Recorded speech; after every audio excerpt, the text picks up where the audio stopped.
Hello, Spudguns. Welcome to another movie review.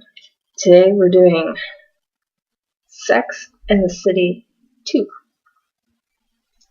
This is a 2010 movie starring Sarah Jessica Parker and Kim Cattrall. We open up with the four main characters of Carrie, Miranda, Charlotte, and Samantha, very excited about the fact that their two best friends, their two best gay friends, are getting married. And we quickly go into the wedding and the wedding party, where we see each of the characters' inner demons and what they'll be dealing with through the movie kind of reveal themselves. For Carrie, it's a fan of her books who comes up to her and asks her when she plans on having kids. And when she says, I don't, my marriage is my focus right now. Of course, as the movie progresses, we learn that Carrie's marriage is kind of hitting a rough patch. For Samantha, she's going through menopause, and it's kind of her trying to prove that she's still on top. She can still do everything that she needs to do. For Charlotte, it's balancing being a wife and being a mom and still having a piece of herself and not totally losing what makes her her. And then for Miranda, it is being a career woman and having a family and that kind of balance. This is more of Carrie's movie and Samantha's movie, whereas in the first movie it was very Miranda heavy. Part 2 is very Samantha heavy.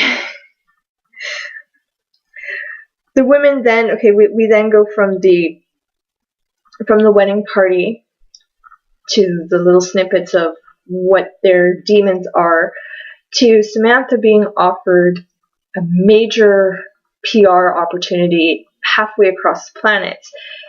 In order to even get the interview, she's got to go halfway across the planet to Dubai, and so all the girls decide to pick up and go for a week. While they're there, of course, all the wackiness ensues.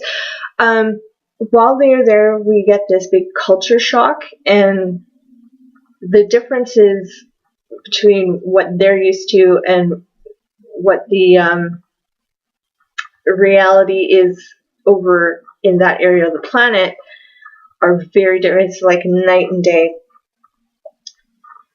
For Carrie, since she's having her is my marriage solid, have I made the right decision, her catalyst then comes in the form of bumping into her ex-boyfriend Aiden.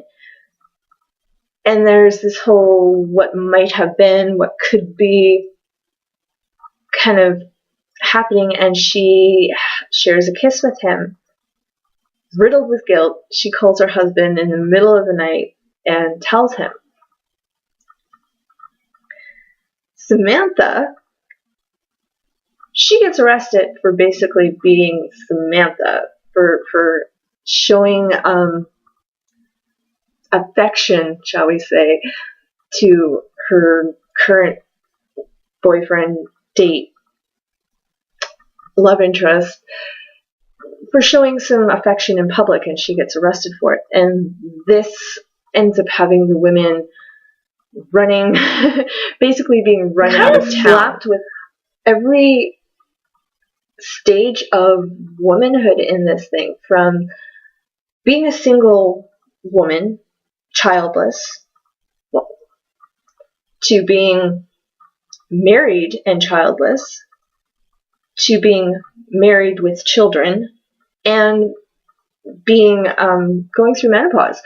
So there's the option of not having children. We have two characters, Samantha and Carrie, who do not have children, both by choice. Then we have the two moms, Charlotte and Miranda, one by choice, one not by choice. Because if you followed the series at all, you know that Charlotte desperately through most of the series was trying to get pregnant, which she does at the very end of the series. Miranda, on the other hand, it was an oops.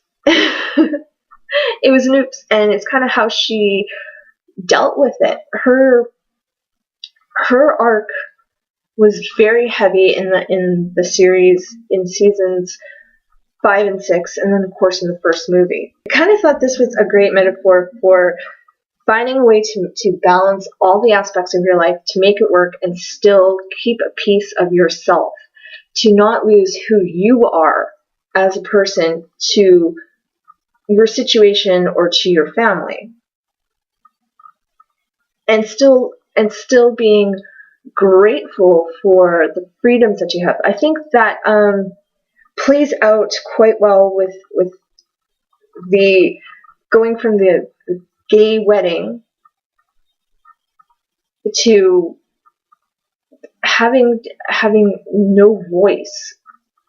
There seems to be a whole subplot about insecurity and self-doubt, which I thought was a brilliant metaphor of showing Charlotte being lured with the promise of this very expensive bag, which she knows is a fake bag.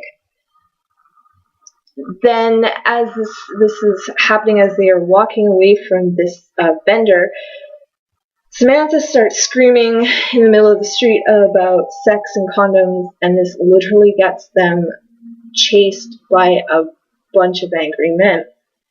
And I thought it was just a beautiful lead-in and a great metaphor to use about being true to yourself and not holding silent to please someone else. The fact that we start off with Samantha in this movie with her young ex-boyfriend, Smith, who through the series and through the first movie was a prominent character.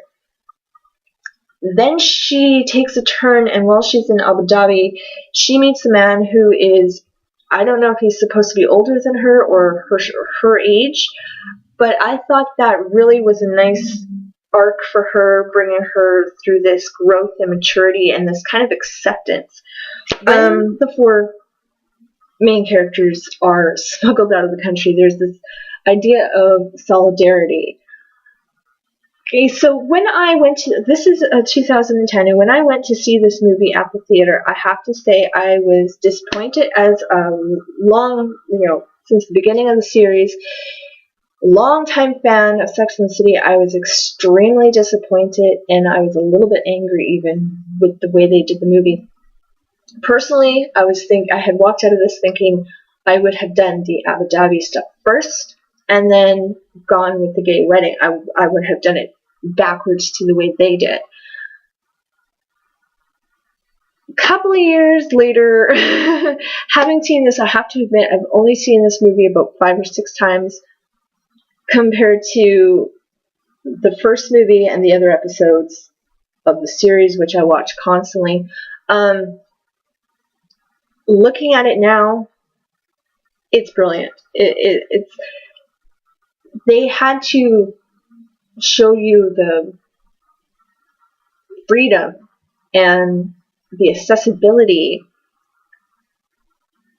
and then kind of pull it back and take it away from you in order for you to understand that this is what's going on, and to kind of have you say to yourself, I am so grateful for where I live, if you indeed live somewhere where you have these freedoms. Self-worth and self-esteem, we're seeing it through her eyes, but through kind of a extreme insecurity, because she has just hired this nanny who she adores, the children adores. Unfortunately, all the men in the area are drooling over this nanny, and it gives Charlotte this extreme sense of insecurity because she's in her 40s, her late 40s, and she's starting to not feel that she can keep her husband's attention. So this is a huge factor for her. And she kind of throws herself then more into the mommy aspect of just being as if to say, okay, I'm losing my husband, but I'm still a mom, I still have this aspect of my life, I still have these responsibilities. And she's having this breakdown. There's actually a scene where she's trying to balance everything. She's on the phone with Carrie. She's got the one kid on her hip. She's baking all these cupcakes for her other child's bake sale. She's trying to do it all, and she's running around in this extremely beautiful dress. And her oldest child is asking for her attention, and Carrie's on the phone asking for her attention. And of course, Carrie's situation is absolutely kind of silly in compared to what's going on with everyone else. Very childlike, actually. So it's almost as if poor Charlotte's got 3 children instead of 1. Or, I mean, 3 children instead of 2. I can count, really, I can.